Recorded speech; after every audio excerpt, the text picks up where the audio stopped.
اللہ الرحمن الرحیم۔ ناظرین اکرام، 22 جمادی ثانیہ یوم وصال ہے اس شخصیت کا کہ جو اپنے رسول مکرم صلی اللہ تعالی علیہ وسلم آپ کے ایسے با وفا ساتھی تھے کہ وفا ان پر ناز کرتی ہے، اور اپنے محبوب مکرم صلی اللہ تعالی علیہ وسلم کے ایسے سچے عاشق تھے کہ عشق ان پر ناز کرتا ہے، ایسے سچے محب تھے کہ محبت ان پر ناز کرتی ہے، اور آپ اپنے محبوب کے ایسے جانثار ساتھی تھے کہ جانثاری ان پر ناز کرتی ہے، اور آپ اللہ کی بارگاہ میں خرچ کرنے کے اعتبار سے ایسے شخص تھے کہ سخاوت ان پر ناز کرتی ہے۔ ناظرین اکرام، میری مراد افضل الناس بعد رسول اللہ ابو بکر صدیق رضی اللہ تعالی عنہ کی ذات عالیہ ہے۔ آپ کی وفاداری اور اپنے نبی مکرم کے ساتھ محبت، عشق اور جان نثاری کی جو بہترین مثال ہے وہ واقعہ ہجرت ہے، اور آپ اللہ کی راہ میں خرچ کرنے کو کتنا پسند کرتے تھے۔ آپ کے انفاق فی سبیل اللہ کی بہترین مثال اگر آپ کی زندگی میں ہمیں نظر آتی ہے تو وہ غزوہ تبوک ہے۔ ناظرین اکرام، جناب عمر رضی اللہ تعالی عنہ آپ نے غزوہ تبوک کے موقع پر سوچا کہ اگر میں ابو بکر صدیق رضی اللہ تعالی عنہ سے کسی نیکی میں سبقت کر سکتا ہوں تو وہ آج کا دن ہے جب رسول مکرم صلی اللہ تعالی علیہ وسلم نے مال لانے کا حکم دیا تو عمر فاروق رضی اللہ تعالی عنہ آپ اپنے گھر کا آدھا مال لے کر رسول پاک صلی اللہ تعالی علیہ وسلم کی خدمت میں حاضر ہوئے۔ جب رسول پاک صلی اللہ تعالی علیہ وسلم کی خدمت میں آپ حاضر ہوئے تو آپ نے پوچھا کہ اے عمر، ما ابقیت لأہلک، آپ نے اپنے گھر والوں کے لیے کیا باقی رکھا ہے، کیا چھوڑا ہے؟ تو حضرت عمر فاروق رضی اللہ تعالیٰ عنہ جواب میں عرض کرتے ہیں کہ اپنے گھر والوں کے لیے اتنا ہی چھوڑا ہے جتنا آپ کی خدمت میں حاضر کیا ہے۔ تو تھوڑی دیر بعد سیدنا ابوبکر صدیق رضی اللہ تعالی عنہ آپ تشریف لاتے ہیں تو رسول مکرم علیہ اطیب التحیات وازکى التسلیم آپ ان سے پوچھتے ہیں کہ ابوبکر آپ کتنا مال لائے ہو؟ تو جواب میں عرض کرتے ہیں کہ اے اللہ کے رسول، میں اپنے گھر والوں کے لیے صرف اللہ اور اس کے رسول کو چھوڑ کر آیا ہوں، باقی سارا مال آپ کی خدمت میں حاضر کر دیا ہے۔ یقیناً آپ کی اسلام کے لیے یہ بے مثال خدمتیں تھیں، آپ نے اپنی جان کی بھی قربانی پیش کی، اپنے مال کی قربانی پیش کی، اپنی اولاد کی قربانی پیش کی، اپنے اہل و عیال کی قربانی پیش کی۔ اسی لیے رسول مکرم صلی اللہ تعالی علیہ وسلم آپ نے آپ کی ان خدمات اسلامیہ کو خوب سراہا بھی صحیح۔ چنانچہ رسول مکرم صلی اللہ تعالی علیہ وسلم نے ارشاد فرمایا ہے، جس کو امام بخاری نے روایت کیا ہے، فرمایا ان من امن الناس علی فی صحبتہ و مالہ ابا بکر، کہ سب لوگوں میں سب سے زیادہ اپنی جان و مال کے اعتبار سے جس نے میری خدمت کی ہے وہ ابو بکر صدیق ہے۔ تو آپ کی ان خدمات کو رسول مکرم صلی اللہ تعالی علیہ وسلم نے سراہا بھی صحیح، اور آپ کی حوصلہ افزائی بھی فرمائی، اور صرف خدمات کو نہیں سراہا بلکہ آپ کو بشارتیں بھی عطا کی۔ چنانچہ رسول مکرم صلی اللہ تعالی علیہ وسلم آپ نے ارشاد فرمایا کہ میرے پاس جبریل امین حاضر ہوئے اور مجھے جنت کا وہ دروازہ دکھایا جس سے میری امت داخل ہوگی۔ تو رسول مکرم صلی اللہ تعالی علیہ وسلم سے جناب ابو بکر صدیق رضی اللہ تعالی عنہ آپ نے عرض کی کہ کاش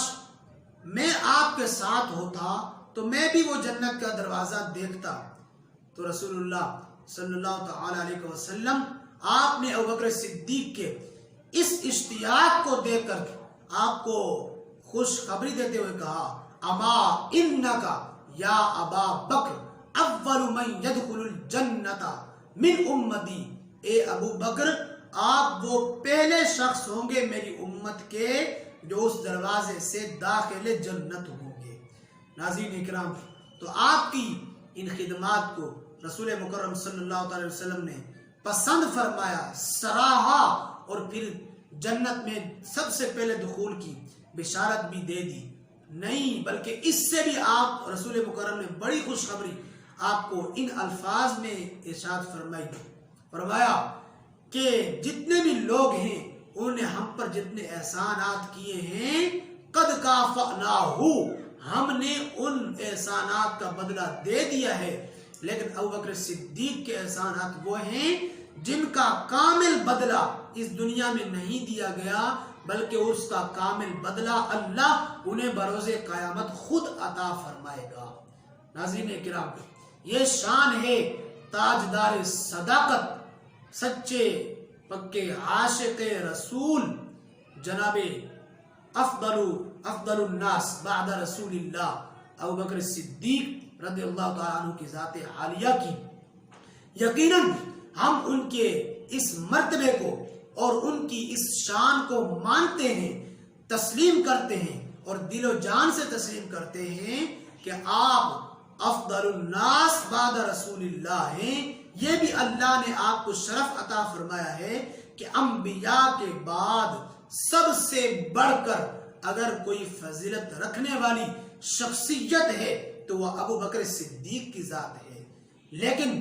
آج کچھ ناہنجار لوگ، کچھ بغیر تحقیق کے سنی سنی بات پر یقین رکھنے والے لوگ مناظر اسلام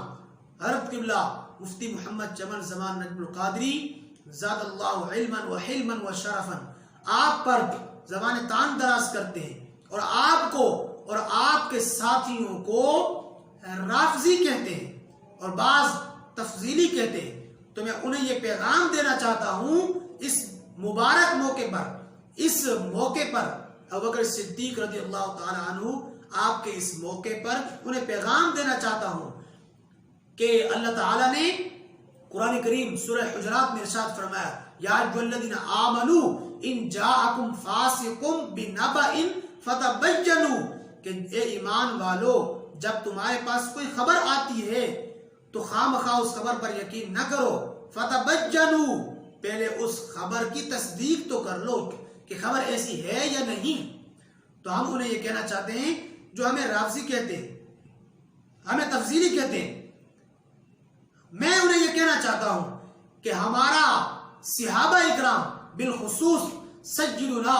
ابو بکر صدیق رضی اللہ تعالی عنہ کی افضلیت کے حوالے سے وہی عقیدہ ہے جس کو ہمارے امام الائمہ سراج الامہ امام اعظم ابو حنیفہ نے اپنی معرکۃ الآراء کتاب الفقہ الاکبر کے اندر بیان فرمایا ہے. وہ کتاب میرے سامنے موجود ہے. آپ نے ارشاد فرمایا ہے افضل الناس بعد رسول اللہ ابو بکر الصدیق. یہ عقیدہ آپ نے ذکر فرمایا ہے کہ ابو بکر صدیق لوگوں میں انبیاء کے بعد افضل ترین شخصیت ہے. جس عقیدے کو میرے امام نے ذکر فرمایا ہے آج ہم اسی عقیدے پر قائم ہیں اور دعا ہے کہ اسی عقیدے پر قائم رہیں تا دم مرگ. ناظرین اکرام، تو ہم آپ کو یہ پیغام دینا چاہتے ہیں کہ جو ہم پر اور قبلہ مفتی محمد چمن زمان نجم القادری زید علم پر رافضی ہونے کا، تفضیلی ہونے کا حملہ کرتے ہیں اور ان پر زبان تان دراز کرتے ہیں، وہ دو قسم کے لوگ ہیں. ایک تو خطائی ٹولہ ہے جنہیں اپنی خبر نہیں لیکن دوسروں پر زبان تان دراز کرنے کے لیے دن رات کوشاں ہیں اور کوشش کر رہے ہیں. ان کے رفض کا معیار کیا ہے اس کو بھی آپ سمجھ لیں. خطائی ٹولہ، پورا خطائی ٹولہ،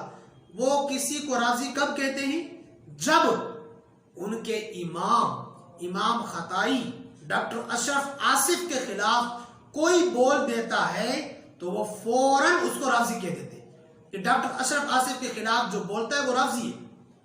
یقیناً ناظرین کرام آپ کچھ نہ کچھ علم رکھتے ہوں گے، یہ جو اصول ہے کسی کو رافضی کہنے کا، یہ ہمارے ائمہ میں سے کسی نے بھی ذکر نہیں کیا،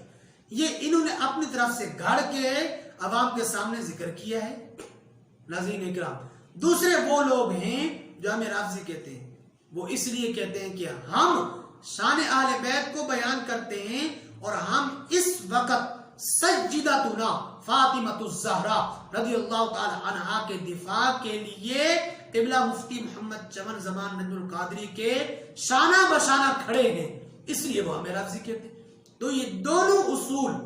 وہ ہیں کہ ہمارے ائمہ میں سے کسی کی کتاب میں لکھے ہوئے نظر نہیں آتے، بلکہ یہ 15ویں صدی کے وضع کردہ اور گھڑے ہوئے اصول لگتے ہیں، اور یقیناً یہ بات ایسی ہی ہے۔ اس لیے ناظرین اکرام ان کے جو بنائے ہوئے اصول ہیں، یہ اپنے بنائے ہوئے اصولوں کے مطابق ہمیں رافضی کہتے رہے، کیوں؟ اس اعتبار سے تو بندہ رافضی ہوتا ہی نہیں ہے۔ تو ہم جو ہمارے ساتھ تعلق رکھنے والے ہیں یا جن کو ابھی تک غلط اطلاعات پہنچی ہیں قبلہ مفتی محمد چمن زمان نجم القادری صاحب کے بارے میں اور ان کے ساتھیوں کے بارے میں، تو ہم انہیں یہ بتانا چاہتے ہیں کہ ہمارا یہ عقیدہ ہے کہ افضل الناس، لوگوں میں انبیاء کے بعد سب سے افضل شخصیت کا نام ابو بکر صدیق رضی اللہ تعالی عنہ ہے۔ اس لیے ہم غلامان صحابہ بھی ہیں، ان کو بھی ہدایت کا تاجدار اور آسمان ہدایت کا ستارہ سمجھتے ہیں، اور اہل بیت کے بھی غلام ہیں۔ یہ ان کا نظریہ ہے جن کے لوگ آج نعرے لگاتے ہیں فکر رضا اور علوم اعلی حضرت کے وارث،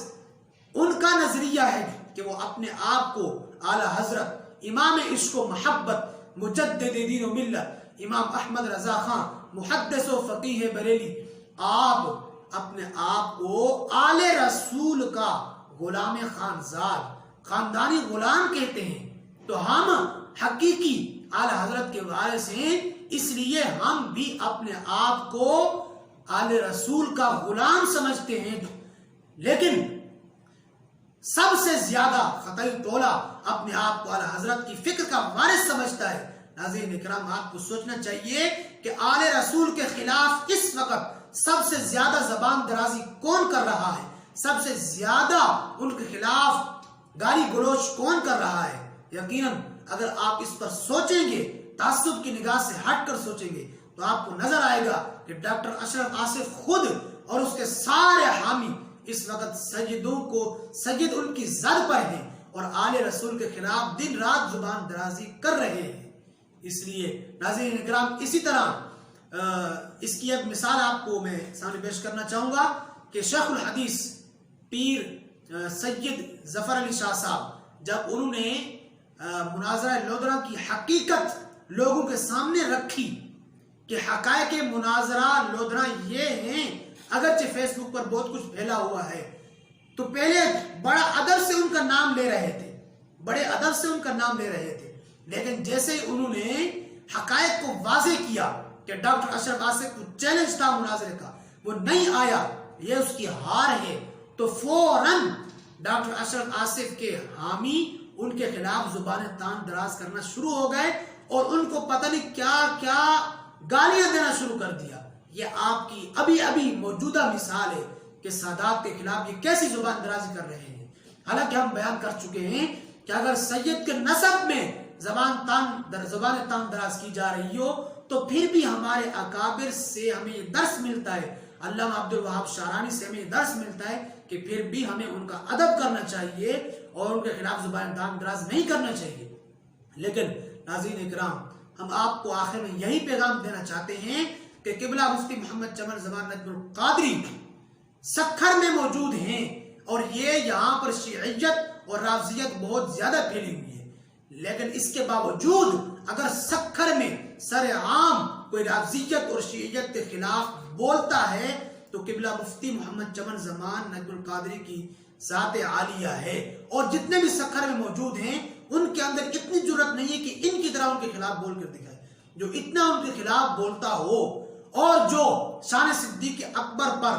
بڑے تحقیقی خطابات کرتا ہو، اس کو آپ رافضی کہیں، یقیناً یہ ظلم عظیم ہوگا۔ اس لیے ہم یہ درس دینا چاہتے ہیں اور آپ کو ناظرین کو یہ پیغام دینا چاہتے ہیں کہ قبلہ مفتی محمد چمن زمان نجم القادری اور جو ان کے ساتھ سیدتنا فاطمۃ الزہرا رضی اللہ تعالی عنہا آپ کے دفاع کے لیے کھڑے ہیں، نہ تو یہ رافضی ہیں، نہ یہ نسبی ہیں، نہ یہ تفضیلی ہیں، نہ یہ خارجی ہیں، بلکہ رافضیت، ناسبیت، تفضیلیت، خارجیت یہاں پر اس کی بو بھی موجود نہیں ہے، بلکہ ہم غلامان صحابہ بھی ہیں، غلامان آل رسول بھی ہیں، اور ان دونوں کی غلامی کو دنیا اور آخرت میں نجات کا ذریعہ سمجھتے ہیں۔